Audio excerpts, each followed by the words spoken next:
So are you saying that the pathway to success is to join as many MLMs as you can when they first get started? Yeah, I think that's going to be my new life strategy. I'm just going to join every single one as early as I can and try to, convince everyone Just, I know to join. just build that downline with all of them and hopefully you can Yeah. make I it mean, work. you sound so pro MLM. You should probably just confess to people that you're really a Rodan and Fields consultant and you're just making this video to try to convince everyone to buy your product. This is actually an Herbalife commercial.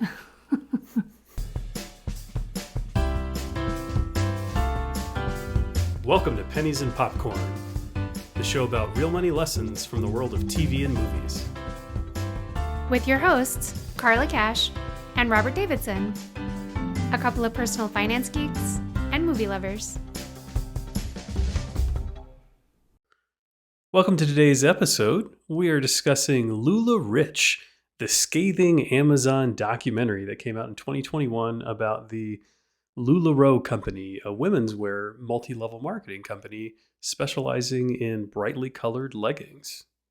And dresses and shirts, I think, but they were best known for their leggings. Yeah, I think they had skirts, dresses, generally some modest like clothing. It wasn't super cutting edge fashion, but the prints that they used were really unique. I think they only ran about 5,000 items under one printing when they came up with a pattern and they ran up to about 5,000 items with it. So whatever you got from them was going to be relatively unique. You couldn't just get the same pattern as everybody else. Yeah, and I think that was part of their appeal was that people would fall in love with one brand. And they talked about this in the documentary a little bit, how people would call it their unicorn brand or their unicorn print and always be on the hunt. So I think that kind of artificially, just like the diamond industry does, artificially lowering the supply kind of is a good marketing move. It sucks and it feels like kind of a cheap ploy, but it works. People get I, more excited about these, rare things that they want. I think their products look fun. In the documentary, it really showcased a bunch of, interesting looking clothing that people felt good about. They were excited to wear, made them feel like they look good. They were excited to buy it. So, Should we get you some LuLaRoe leggings, Robert? Is well, that it's not for me, but I think the uh-huh. buyers, the people who actually were wearing the clothing when the business got started. So the business got started in 2012. And like all MLMs, rarely do they start as an MLM. They start with some sort of idea that blossoms into that. But people were interested in the product line from the get-go. I think they had something that somebody was happy to wear. Just because it's not my style doesn't mean that it's not somebody's style. Yeah, no, it was extremely popular. I feel like I somehow missed out on the LuLaRoe craze. I was talking to a friend of ours, and she was saying that she went to somebody who was selling a lot of their stuff and bought a bunch of their dresses and thought they were great and comfortable. And somehow I just missed it. Like I never knew anybody who was selling it. Part of it is that I've never been huge on social media, so I'm sure that was a factor. But yeah, I never owned anything LuLaRoe and do not aspire to own anything LuLaRoe at this point, especially after having seen the documentary. Well, so the documentary did just come out in the fall of 2021. And so I imagine a lot of folks haven't seen it. It's on Amazon Prime. What's this documentary all about? How's it go? So, LuLaRich is the name of the documentary, which is a play on the name LuLaRoe, obviously. LuLaRoe being the clothing company. And it really just takes a deep dive into how the company got started. And they talk to so many different people who were involved at all different levels of the company. So everybody from the person involved in accounting to some people who are in the design team helping create the prints and the owners of the business to people, a married couple named Mark and Deanne. And then the real stars of the show are these women who were the consultants, sales reps, whatever you want to call them, people who are actually joining the MLM to sell the product to other people and, of course, try to recruit others behind them in their quote unquote downline. So they really cover a very wide base, and we get to know the business of LuLaRoe from all angles, which is really fascinating. They did a really good job putting together this documentary. It's a 4-part series. And because there is just so much incredible content in LuLaRich and about multi-level marketing companies in general. We are going to do a 2-part episode on LuLaRich. So we're excited to really dig into this content because there's a lot of good stuff. Yeah, I thought the show was really interesting. That it was presented in a very engaging format. They also brought in somebody from the customer service side of the business, somebody Oh, who was right. like a corporate trainer that tried to help new recruits know what was going on. They had someone who was in charge of their events and like party planning, Mm-hmm. which was a big part of trying to grow the brand, I think. But what was so shocking to me is this documentary does not exactly paint the company in a favorable light.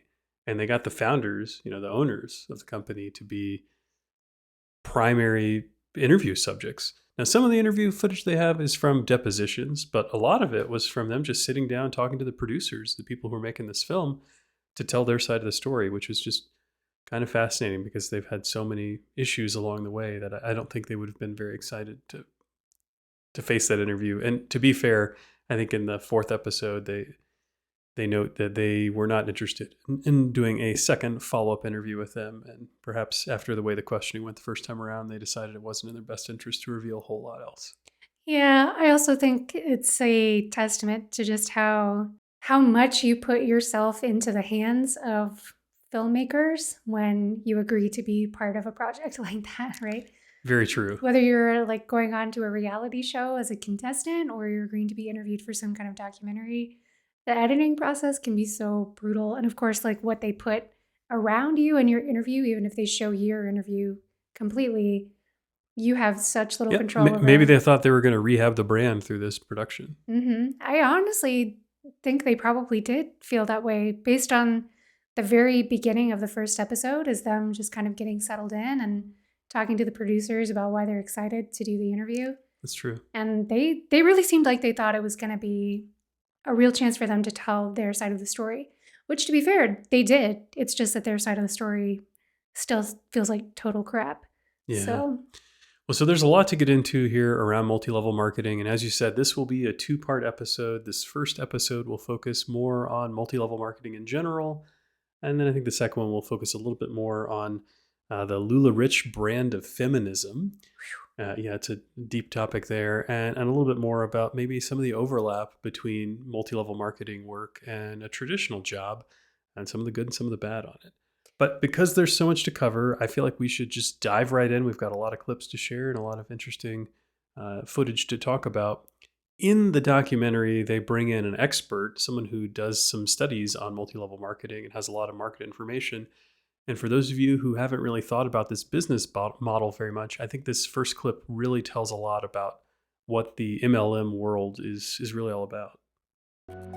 Officially, multi-level marketing operates as income opportunity based upon selling products. It's a Tupperware party, and it's really fun. The girls get together and meet their old friends and make some new ones. Skincare, anti-aging cream, clothing. It doesn't really matter. Somebody takes a product directly to the customer buys it, the salesman gets a commission, and this is legal. But what is really being sold is the unlimited opportunity. One person recruiting a multiple of other people and getting some of the money that they put in. They, in turn, each will need a multiple of people. So the number of people involved keeps increasing exponentially. You can only go about 13 levels, and you pass the population of the human race on Earth. So the first thing that comes to mind when I hear this clip is you can only go about 13 levels before you reach the population of planet Earth, which is just completely insane. And I think it's such a difficult concept for us to really grab onto. So it's basically this idea of exponential thinking, right? Which is something that we humans are epically terrible at. So there are some fun examples of exponential thinking that will really blow your mind. Like, for example, I think if you take an average 8.5 by 11 sheet of paper, you only have to fold it in half like less than 30 times in order for it to be thick enough to reach the moon, which is just, we can't wrap our heads around that. That doesn't make sense to us. And I think it's the same with multi-level marketing, even though if you sit down and put pen to paper and do the math on these problems, you are smacked in the face with the fact that they're true. We just can't emotionally understand that kind of math. So I think the fact that humans are bad at exponential thinking is one of the things that multi-level marketing companies take advantage of. Yeah, I think a lot of people forget that their friend group is only so large, right? There's only so many people that they can invite to be part of their downline, part of their. We're going to use the phrase pyramid here a lot. I think we should be honest about the fact that there are true, pure pyramid schemes, and then there are business models that resemble pyramid schemes. And I think this MLM in general can be one that resembles pyramid schemes, or it can be a close to a pure pyramid scheme. And in fact, LuLaRoe, excuse me, in the documentary, they revealed that they were facing charges from, I think, both the state of California and the state of Washington for operating as an illegal pyramid scheme. So they certainly aren't perfect.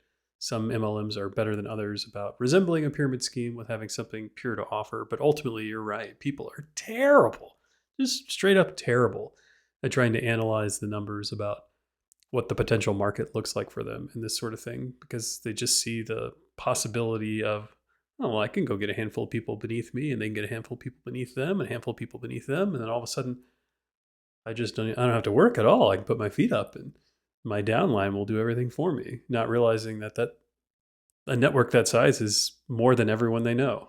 Yeah, that's exactly right. And of course, you also have this problem of saturation of the market, right? That unless you are getting two things right, one, getting in very early, and two, getting in very early with a company that has a really good product that people actually love, you are going to have an extremely difficult time actually making money with an MLM. And we're going to get into those statistics as we go on. But yeah, I think that's just something that people have a hard time grasping, is just how saturated the market already is when they're getting in. And that's in large part because the MLMs are not putting out information on how many reps there already are and exactly what the sales are for each individual rep and how many people they have in their downline. So you're kind of fighting blind. You don't really have the statistics that you need to make a really good informed decision about a specific MLM. That's so true. McDonald's isn't going to let there be McDonald's on all four corners at an intersection.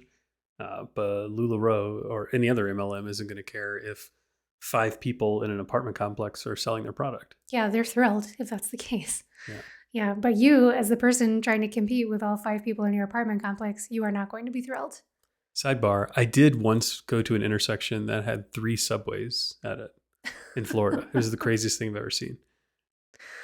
What is the world coming to? I think that might be a glitch in the matrix. I think so. Well, hopefully Subway's got that figured out, because that's not a good business model, just like it isn't for the person who buys into an MLM.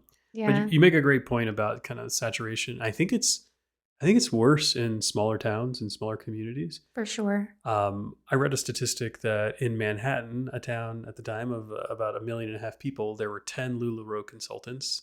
And in Pueblo, Colorado, a town of about 100,000 people, there were 10 LuLaRoe consultants. So it's not exactly like people are deciding, the company is not deciding where affiliates and associates and consultants or whatever the name of their distributors and salespeople are called. They're not making a plan for that. They're just letting them go where they are and hope that they can be successful, and give them a pat on the back and say, good luck, get after it. Yeah. So what's interesting about that is if we're talking about small town America, those are actually places where you might potentially have more success with a direct sales model, because you may not live, just a few blocks away from a Target or a Walmart or an outlet mall where you can find similar products like this. You might have to drive a pretty long way. And so it actually might make sense for you to have somebody who lives in your local area whose house you can pop over to buy the products you need. But at the same time, it's a double-edged sword, because people will quickly catch on to the fact that in small town America, this might be a better market for that. Combine that with the fact that in small town America, you don't have nearly as many job opportunities, and you're going to have a lot of people rushing to become the sales consultants for this new product. And then your small little market, which might have been a great place to run one of these companies if there were only one, maybe two of you, suddenly you've got 15, and now nobody can really make any headway. And the only person who's even potentially doing well is the first one who was lucky enough to get in at the beginning. So if you haven't caught on yet, Carla and I have a little bit of disdain for the multi-level marketing model, and much of the show will not exactly be praising it, even if there are companies that aren't quite as nasty as the LuLaRoe version of this. But Carla, do you think there's ever a value to the consumer for these MLMs? I guess you made the case for a small town where you don't have enough population density for a variety of options. And so someone who will do a part-time small business distribution channel creates that variety in a way that couldn't be sustained otherwise, I suppose. So Anything else? small, very, very rural small towns could potentially be a good place for a direct sales model where you're buying from a friend. Basically, a friend has set up a store in their house as opposed to having to drive 30, 40 miles to the nearest outlet mall or whatever it might be. Also, in days of yore, right, we hear this clip from, I'm guessing like the 1940s or 50s about Tupperware parties where there just weren't Targets. There weren't Walmarts where you could buy anything and everything. And yeah, before we had these big box stores basically on every corner in America, I can see how there might have been more of a need for something like that. What I do not understand and will always despise is the fact that these consultants or sales reps make more money based on their quote unquote downline. I understand why it makes sense for a company to say, hey, individual human who lives in Pueblo, Colorado, we think it would be great for you to sell this product out of your house. Can you do that? And have them say yes. But I never understand why it makes sense for that person to then go recruit a bunch of other people and for them to make money off of just recruiting those people as opposed to those people's actual sales.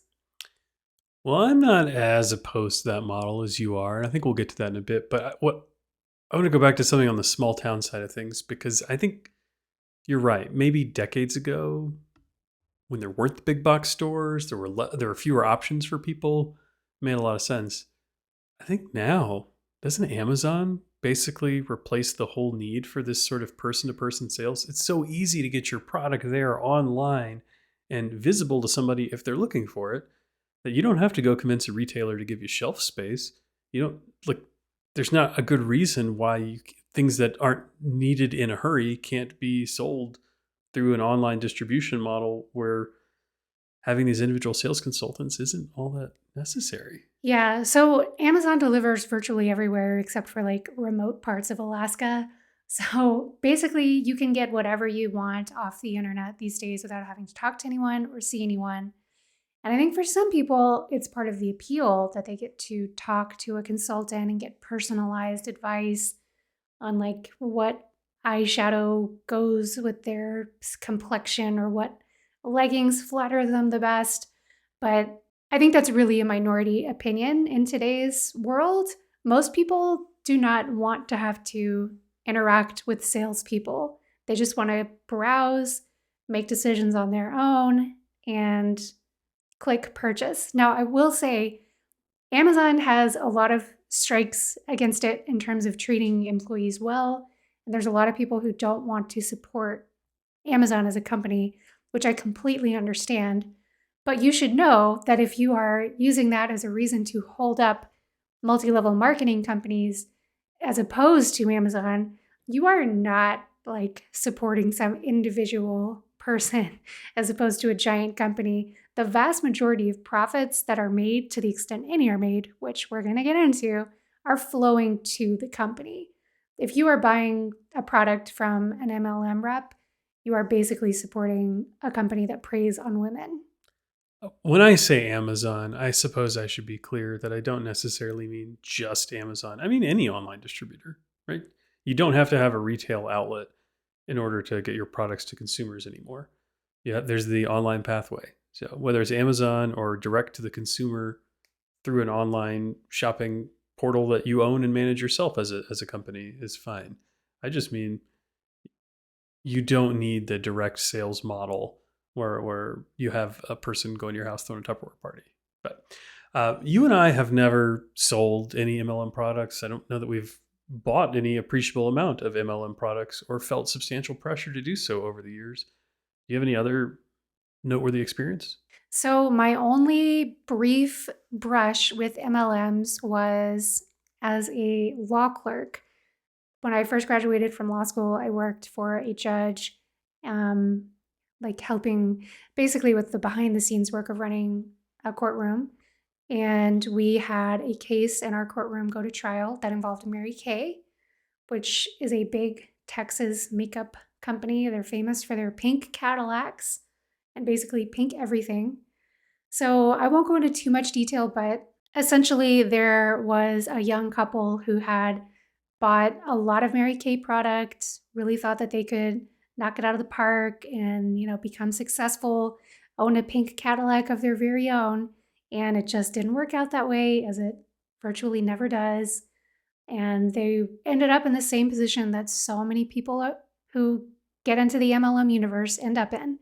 They had a garage full of makeup that they could not sell despite their best efforts, and they didn't know what to do with it. I think what's so common is that people expect the opportunity to run their own business, right? They get to be the boss. They have all kinds of inspiring things that make you feel great when you get into this. But what you forget about or don't realize the consequence of when signing up is the number of rules that they have for you, that you aren't really in charge of your business at all. They have a whole lot of procedural things that prevent you from doing what you think might be the best way to deal with the inventory you have, or trying to maximize your profitability. You got to do it inside of the structure of their rules, which it sounds like it's something that you saw in your court case, is that there were... Essentially what they ended up doing was creating a website of their very own and putting the products up for sale. And because people prefer to buy products online as opposed to through a specific human being that they have to interact with in person, it started selling like hotcakes. People liked the product, but they didn't want to have to mess around with calling their Mary Kay rep. So she started doing really, really well with it. And basically Mary Kay caught wind of it and they said, hey, we don't think you're following all these rules. You're selling some makeup that we have recalled or that we've changed or that may have just barely expired, or you're just not going about this in the way that we wanted you to go about this. And Mary Kay sued. Yeah, and I think that's my whole point, right? There are a lot of rules that you have to follow. Perhaps Mary Kay's gotten on board with an online vision between then and now. Yeah. LuLaRich was LuLaRoe. I'm going to call them LuLaRich constantly because it was the documentary name.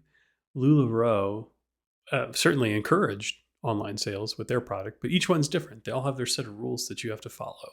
In the MLM world, I think Amway is maybe thought of as maybe the grandfather, the origin story for a lot of the different MLMs that we're very, very familiar with today. And in the LuLaRich documentary, they played an interesting clip where someone at a sales conference for Amway was talking about what they had to offer. And I think it was kind of insightful for what the MLM model is all about. We offer freedom. We offer rewards. We offer recognition, and we offer hope. So when I hear that clip, I just think, yep, you are exactly right, Mr. Amway person. That is your product. What you offer is hope. What you offer is quote unquote opportunity. Like, these are the things that this company actually sells. That's what they sell to their sales consultants, but they have real products that they offer to their consumers and the end buyers. I think that's necessary for this whole thing to work out at all. Like take LuLaRoe as an example. In 2016, they had $1 billion in revenue. 2017, it was $2.3 billion in revenue. It's not as though they had some clunky product that no one was interested in and this was a true pyramid scheme. It's really like that they had something compelling that somebody wanted. Okay, two things. One, there was also a legitimate product in the Breaking Bad car wash that was running as a front for a drug money laundering process. And I feel like this is not totally unrelated to that. It just feels like a front. Two, when you say revenue, do you mean the money that someone was actually paying to put the leggings on their legs, like the final customer, or do you mean what LuLaRoe corporate is taking home? I mean, I think the data that they reported is what LuLaRoe corporate was taking home, which I realize is the result of sales to their sales consultants. Yeah, that's selling it in the hopes that someone will ultimately want to really buy it and not buy this quote unquote opportunity, not by hope, like the Amway guy is saying. So I'm not trying to say that LuLaRoe sold $1 billion worth of leggings to consumers in 2016. What I'm trying to say is they had a product that people cared about and were excited about. You don't have $1 billion in revenue if you have a product that no one is interested in. It had to be a good enough product for all the salespeople, all the distributors to want to get in and do it themselves. Yeah, and I think LuLaRoe is maybe one of the exceptions to the rule when it comes to MLMs, because a lot of them just have pretty basic products that are not unique or special in any meaningful way. But LuLaRoe did seem to have something that really caught the public imagination, and people wanted these crazy prints. They wanted to find their unicorn print and all that jazz. So I get it. They definitely were doing something more correctly than a lot of MLMs do. But I mean, ultimately, they were not immune to the greed that so many MLM companies are all about. And I mean, just look what happened. They ended up not totally crumbling. LuLaRoe still exists today. But I think if someone saw you wearing LuLaRoe leggings today, they would be like, didn't you see that documentary? I feel like you shouldn't be wearing those. I'm not sure it had that great of viewership just yet. But their product, it was a little bit more unique. I think it had a space. People were excited about it. I'm not going to argue with you that the gentleman from Amway and his motivational speech there was definitely trying to sell you hopes and dreams. But he was not speaking to the Amway end consumer. He was speaking to people who were interested in being an Amway distributor. Yeah, which is ultimately the one and only way that Amway corporate makes money, which is my whole point. That it's just such complete and utter bullshit to have a company that's literally just sells hope. Like that is... But that's my whole point. They're selling more than hope. They have an end product, and they are also creating a different go-to-market strategy, which can work and does work for some people. How many people? We'll talk about statistics. We're going to get into it. And I know the numbers aren't good. However, it doesn't mean that they have is hope. This isn't a Bernie Madoff model. There is an actual end product. That's all I wanted to say. Yeah, I just don't feel like it's the heart of what they're truly selling. And they're not honest about that. And I think that's the part that just makes me want to punch MLMs in the face. So let's pretend that you're Deanne, you're Mark. Oh, I'm so excited. Yeah. I get to be Deanne? Yeah, you get to be Deanne. You have this thing you've made, right? You have a sewing machine, you had some fun prints that you found at the fabric store, and you made some fun clothing, and you took it to the flea market, or you took it to some parties with your friends, and you were able to sell it, and it did well, and you got enough distribution and traction from this that people came to you and said, I want to go take this to my friends. They're excited to buy it. Like, is there a way I can just buy a bunch from you and then go sell it to my friends? Someone basically came to her and said, can you make me a lower level than you in your burgeoning multi-level marketing business? And I realize you aren't such a big fan of these MLMs, and neither am I. What should you, Deanne, have done in this situation with your company? What would have been the right thing to do? Because it sounds like you don't have a pathway to the big box stores. You've chosen not to go that route for whatever reason. How do you get your product out? Okay, well, if I'm putting my Deanne hat on, first of all, my hair is not nearly blonde enough for this, but I'll take a stab at it. So yeah, let's say this person number one, let's call her Sally, comes to Deanne and says, hey, Deanne, I think this is great product. I'm pretty sure I can sell this stuff. I like it, I want it for myself, but I'm pretty sure I can sell it to all my friends too. Can I buy some from you at a wholesale price and then turn around and sell it to my friends? Perfect. I think that's fantastic. That's what most companies do, right? Most companies aren't acting as their own retailer. They're creating a product and then putting it out to other retailers to get into a final consumer. But what I don't understand and will always just despise is this concept that Sally then gets to be like the top of this pyramid and have all these levels of people below her and make money off of the fact that those people are buying product in the hopes that they can turn around and sell it, as opposed to actually selling products to consumers. I think Sally just needs to set up her own store, and she's a manufacturer, she's the designer, she sells products to retailers, and the buck stops there. There's just never any need to have this multi-level where the people who are lucky enough to get in early are making money based on the wholesale purchases of people who came in after them. Are you upset about the windfall for Sally? Or are you upset about what happens to the people below her in the chain? Well, I don't necessarily begrudge Sally her profits, but it just feels completely unfair. Like, I'm mostly upset on behalf of the huge number of people who were unlucky enough to come in after Sally. Like, I mean, theoretically, you could be someone who's a great salesman. You do a really great job of selling these leggings, and you're making less money than Sally because Sally makes money off of just selling this dream of bringing other people in to be sales reps. Whereas if you're, let's call her Susie, who's great at selling the actual leggings to final consumers, if you're just making money off of that, as we learned in the documentary, the profits from that dwarf the profits that the upline people were making from their downline. So you think as Deanne, you could have let a few Sallys in the picture, and then at some point you needed to effectively become a pure manufacturer and distributor and not try to be a tons of Sallys, like all the Sallys in the world. Get as many Sallys as you want and let them buy from you at wholesale. And if they can sell it, then great. But like this whole concept of the people who got in early are just inherently in a far better position than the people who come in later. There's just no reason for that.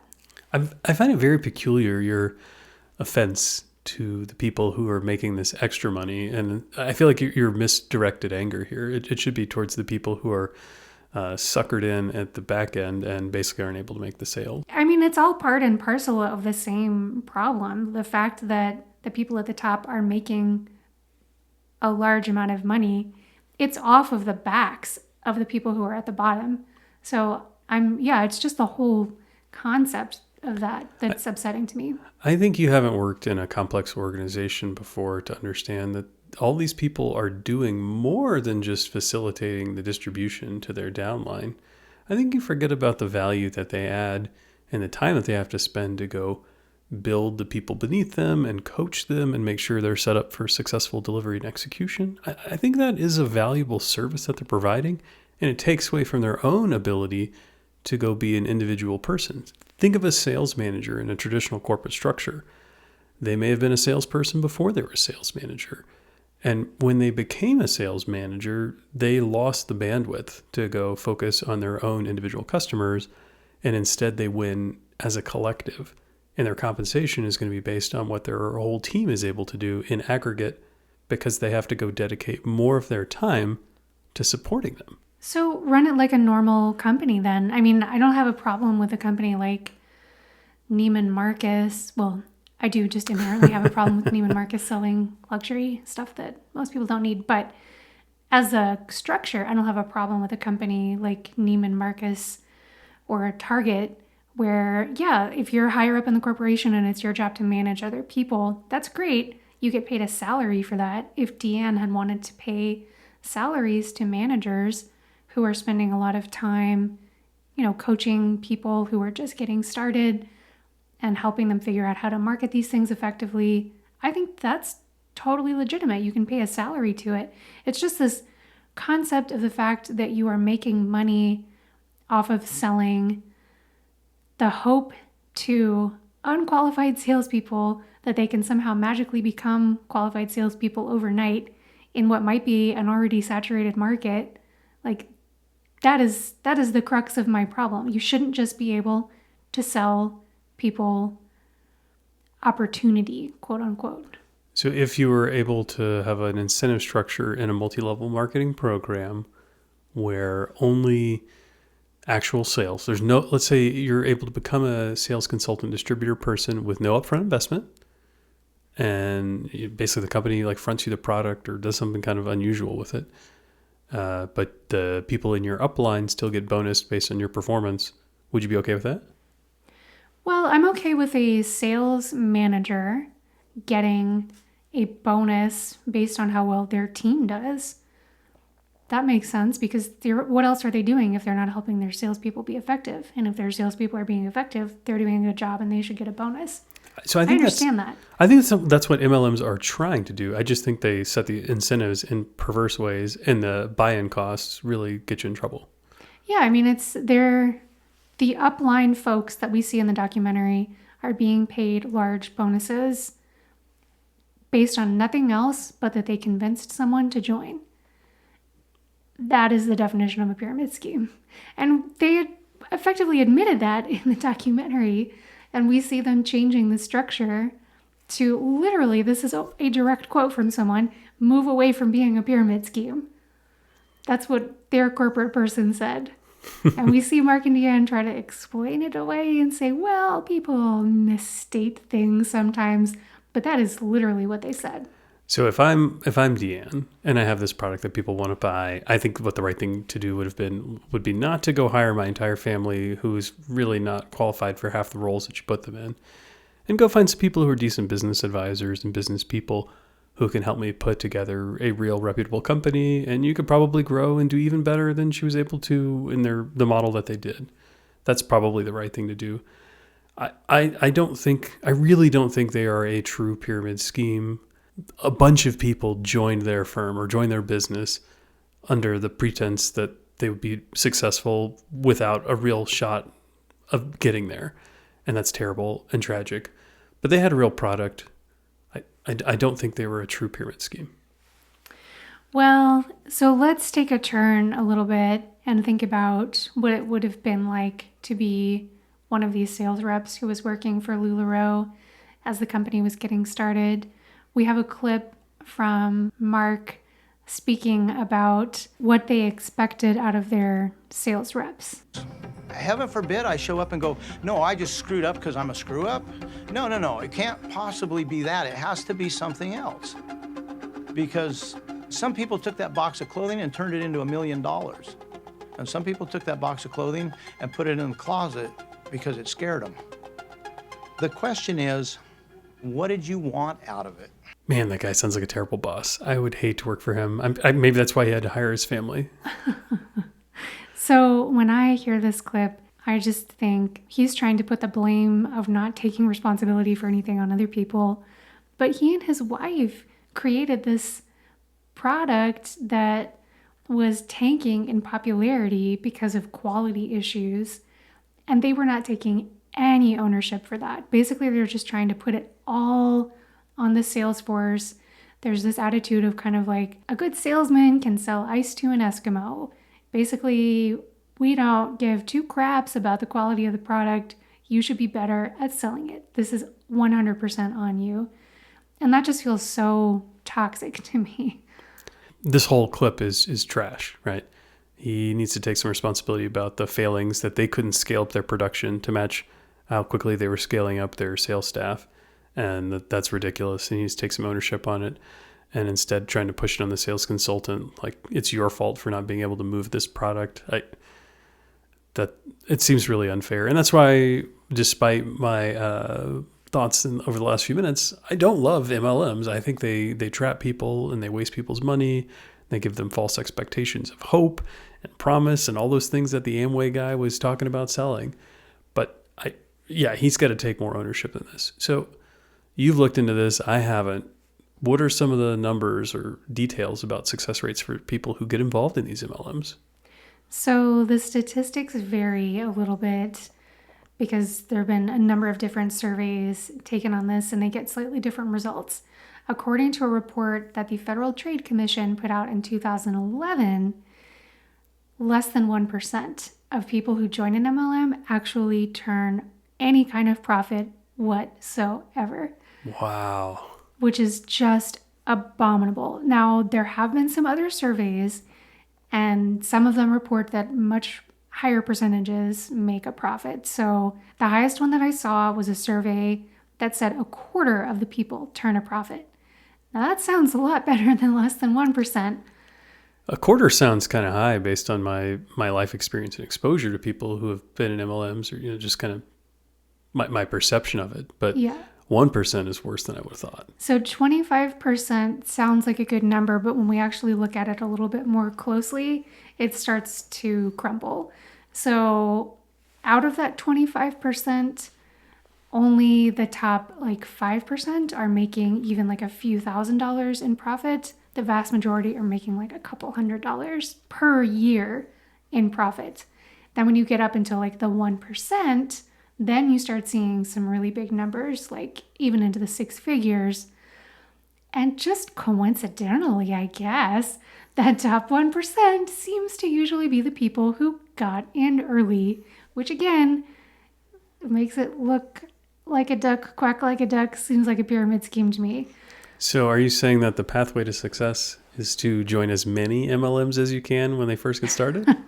Yeah, I think that's going to be my new life strategy. I'm just going to join every single one as early as I can and try to, convince everyone I know to join. Just build that downline with all of them, and hopefully you can make it work. I mean, you sound so pro MLM. You should probably just confess to people that you're really a Rodan and Fields consultant and you're just making this video to try to convince everyone to buy your product.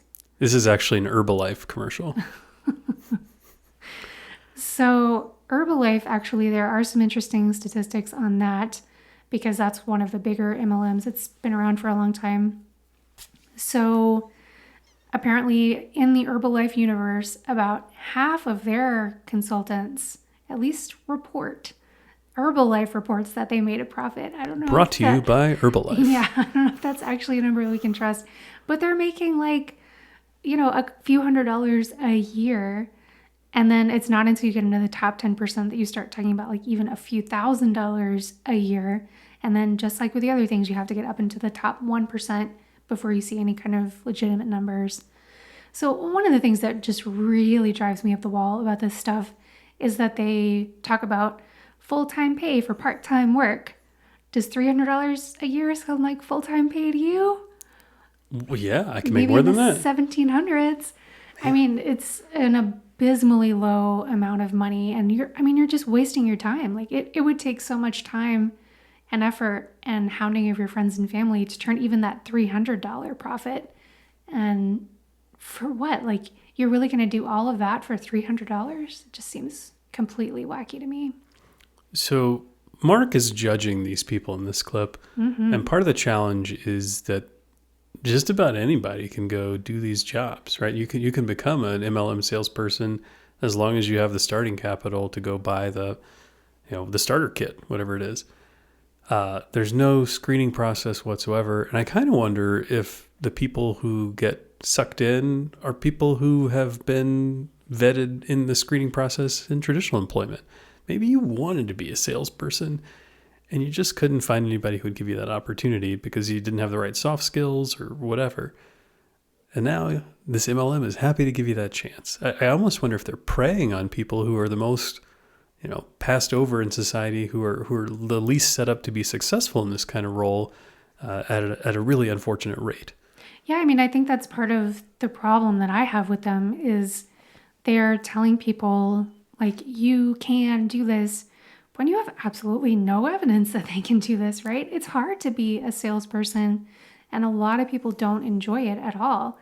And, they have these big, parties and conferences where they get people all amped up, and then all of a sudden you go home, the party's over, and you're just, flipping through your high school yearbook thinking, well, could I bug this person? Could I bug that person? Like, I need some actual bodies to be my downline. I need some actual bodies to buy this stuff. Who's gonna buy in with me? And I imagine a very lonely process and a very intimidating process. And they don't give two hoots about that, right? All they care about is that you bought in, you brought the product, and now it's like, it works if you work it. Just get out there. It's just crazy. So we started off our episode with a clip from an expert who was on the LuLaRich program talking about just some of the basics of MLM. I think he had an interesting clip that we should play next about how people don't really volunteer to do this kind of thing. They almost get coerced into it. When somebody says, why do people join? Well, they didn't join. They were lured in. But this is luring a family into a losing proposition. People that make a lot of money in multi-level marketing are almost always the people who got in early. You can't make money unless you recruit people. Over 80% have nobody below them. They have to lose. So why do people consistently fall for this? I mean, it seems like it's well known. I think instinctively we both knew the numbers would be low. I didn't realize it was 1% or single digit percentages if you think it's closer to that 25%. So why do people keep getting sucked in? I think it's because it's usually women and it's usually mothers, and they are kind of stuck at home with their kids and feeling some pressure to bring in some kind of income, whether, it's out of need or just sort of like a desire to contribute to the family's finances. And they're probably kind of lonely and feeling left behind a little bit, right? The workforce has moved on without them, and they feel that a little bit and they want to jump back in. There's so many factors why each individual person would get involved in this, but that hypothetical woman that I've been describing, I think, is really like their target prey. And that is just so awful to me, that they're just taking these women and using the isolation that they feel and the anxiousness that they feel to have a little bit more spending money or to straight up feed their kids, and saying, well, we can solve that problem for you. Just give us a little bit of money and everything will turn out great. And they just cram it down your throat with this whole, vibe about, you can do this, we believe in you. And then once you've actually signed up, it's just all about, pressure to buy more inventory. I think it is just a symptom of the standard average American's family financial strife, right? You have families who are struggling to make ends meet, and they see this as a reasonable outlet that has a pretty good chance of success. It's not going to cost them that much, and they'll be able to pull it off. They're excited to go make a few extra $100 or $1,000 to go contribute to the family's bottom line. Maybe they're working part-time or, working very little outside of the home. And so this is a great way to go contribute. And yeah, I think you're right. It's just the desire to go fill a small financial gap in the family. And that's why people get sucked in. I mean, if you were making a few $100s a month doing it, I would say, oh, that's great. That'll go a long way towards groceries, or that could be your groceries for the month. But when you're talking like a few $100 a year, if you're one of the lucky ones, I mean, come on, like, it's just a sucker's bet. So the expert said that 80% of the people who are in an MLM have no downline. Yeah. They have no one beneath them selling. Do you think that is a function of people joining with the expectation that they don't want to try to do anything more than sell to some close family and friends? They don't want to push the sales model on someone else? They don't want to crowd out their own sales space? Do you think it's that people are trying to do it and they're unsuccessful? Is it just that people thought they would try and then never really got the motivation to do it? What do you think? I think it's a combination of all of those things. So I will say, I think there is a certain percentage of people who buy the product with no intention of even trying to resell it, but just because they like the product and want to buy it at a wholesale price, which, P.S., is another reason why you might struggle to sell it as one of the sales reps, because if people really like it, they can just buy a little starter kit as a salesperson at a wholesale price and not buy it from you. Just one of the many reasons MLMs don't make sense. But yeah, I think a lot of people buy it with the intent to sell. And then they're sitting there looking at their sister or their friend from high school in the face, and they're thinking, oh my God, do I really have to bring this up? It's going to be so hard. I know they're not going to want it. Like, maybe I'm just projecting, because I know that is how I would feel if I were in that situation. I would just be incredibly hesitant to bring this to my friends and family and try to force them, or even like make the offer, I'm selling this thing, guys. Are you interested? I just think it would be so, so hard for me. Yeah, I think it goes back to that exponential analysis that we're all so terrible about. I think people have this idea it's going to go so well, and they hold their first party, and they brought in their closest friends, the people that were most likely going to buy from them. They probably actually get a decent number of sales, not because of pity, but just people want to be supportive. But they probably don't make as much as they thought they would, even though they got decent sales numbers. And then where do you go next? Like, how do you set up that second party, or after two? Like, where's that third one go?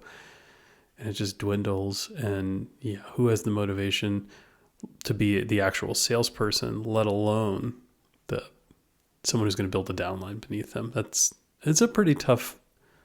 You have to have a really large network in order to make that happen. Really, really large. I think you need to be someone who's super into social media, has a lot of friends on Facebook or Instagram, a lot of Twitter followers, whatever. And you got to push it hard. I mean, it's a tough pill for a lot of people to swallow. And again, I feel like it's easy to imagine yourself doing it when you're in that mindset of being sold to, and they're pitching it, as something that's going to change your life, and they're throwing numbers at you that are probably not true. Well, they're probably throwing numbers at you about how well their top 1% people are doing. And you see that, and you've got stars in your eyes, and you feel motivated. And then all of a sudden, you're at coffee with your best pal from high school, and you got to take a big gulp and try to sell her something. It's tough. It's really tough. There are people who do well. In the documentary, they talk about a $1.4 million check that was paid out to someone. And maybe there's a little bit of questions about whether people misinterpreted what that was representing. Yeah, that 1.4 million would have represented her bonus checks. That would have been her bonus checks. We don't track our retailers' profits. The recognition of huge achievement is not meant to mislead. It's meant to inspire. And if you're misled by it, that's on you. Man, this guy, everything is on you. Nothing is on him. He should totally get the words "that's on you" tattooed on his forehead. It's so disappointing to hear that. Yeah, just so ironic to me. He's all about taking responsibility. But when it's my turn to take responsibility, what do you mean? I didn't make a bad product. I didn't try to confuse people. That's on you. That's on you. So this bonus check that they gave to, I think it was a couple, was at some big sales event. And we should talk about the bonus checks versus your sales earnings, because he mentioned in there that they don't keep track of the performance of individual salespeople. So that 1.4 million is what was, I think it was the lifetime earnings, or a couple year earnings, really, lifetime, not that long, of a consultant from her downline bonuses. So whenever... Who got in really early, P.S. Yeah, one of their earliest people who signed on a few people, who signed on a few people beneath them, and so on and so on. Their check, their cut of the purchases of the people all the way at the bottom over time totaled to 1.4 million. So they did all right. Their gamble in joining LuLaRoe early certainly paid off for them as individuals. But this is definitely not indicative of their performance as a clothing salesperson. Yeah, it has absolutely nothing to do with putting leggings on legs. This is all tied to how many people she convinced to try to put leggings on legs. What I thought was amazing in the documentary was virtually everyone who talked about getting big bonus checks, not this big, but big bonus checks no matter what, said that they were effectively breaking even on the clothing sales part of things. Yep. I don't know. Maybe it feels a little bit like a pyramid scheme. Oh, Maybe Carla. a little bit.